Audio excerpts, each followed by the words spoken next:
Hey, you got a light? She's smoking again. And now whole past is here. Don't open the door. It's welling up like an ocean of sea. But I still pay the rent. And still the question hangs around. What's on the other side of town?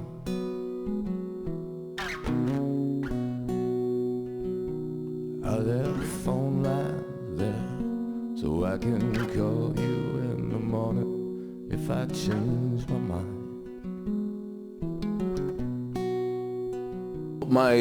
My mother is actually English, so I had dual citizenship, and I was in a way eager to turn over a new leaf. And when I first found out that I really wanted to be an actor, it was a little later in the game than some. I was like 21, 22.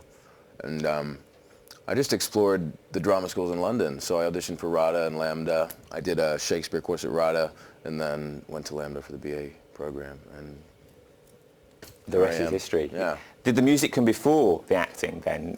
Were you into music first and then decided to turn to acting?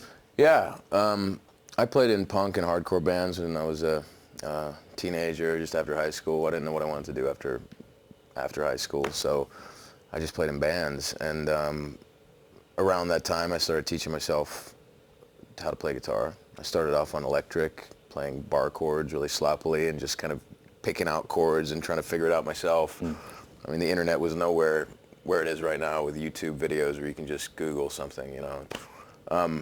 But yeah, and I just started teaching myself. Never had a lesson. I'm all self-taught, and just continue to play and write music. The second EP is out now, called Knots.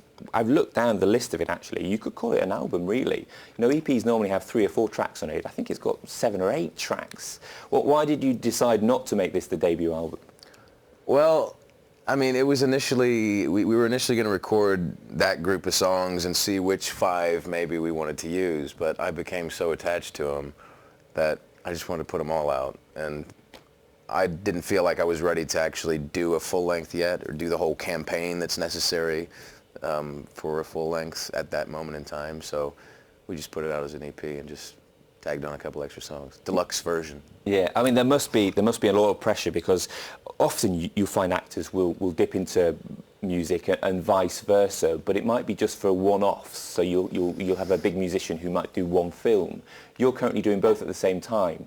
The series Vampire Diaries starts again here in the UK tonight and is ongoing in the States, and the music as well. How do you juggle both of them, simultaneously? With great trepidation. It's tough. I mean, I'm a new father as well, so I have a son who's going to be turning 2 in September, and I mean that's another ball to juggle, you know. So it's a delicate balance, but when you have the passion for it, why not give it a go, you know? And I've got a great group of people supporting me on both sides of the spectrum, and yeah, it's exciting. It's nice to have a few different kind of avenues to explore. If you get kind of bored with one, you can move to the other for a bit and go back and forth, you know. So. We were on Twitter earlier, and we tweeted that you were coming on, and your fans are intense, and literally, a huge number of them very excited that you were coming on. Is that the power of the vampire? The vampire is huge. Power of the vampire. The vampire is massive, yeah. I didn't realize quite what I was getting into when I first got onto the show. You know, I thought it was just some random US show. Seen a couple episodes. But then I went to, there's lots of fan conventions. I've just got back from one in Florence. But the first one I went to of that, and that's where I was exposed to the absolute mayhem that is the fandom. And it's a beautiful thing. It's so supportive and they're so dedicated. But yeah, I apologize in advance for any random weird tweets that you get.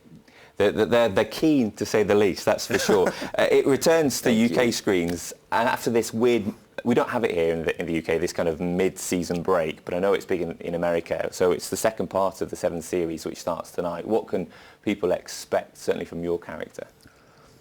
So currently where you guys are, I believe, is right when we start to see the germination of the relationship of Bonnie and Enzo. Or not the relationship, but the slight flirtations that begin to happen. So it's quite exciting for the fans, I think, to be able to see those early moments, because the episode previous, I believe, was the one where we first see them actually hooked up in the future. So yeah, and there's loads more coming up this season that's really exciting, and some great scenes, especially between Bonnie and Enzo. What's on the other side of town?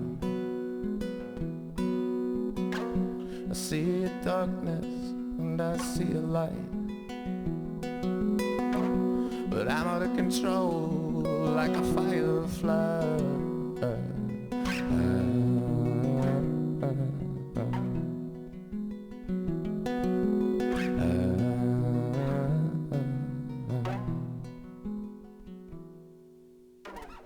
And still the question hangs around.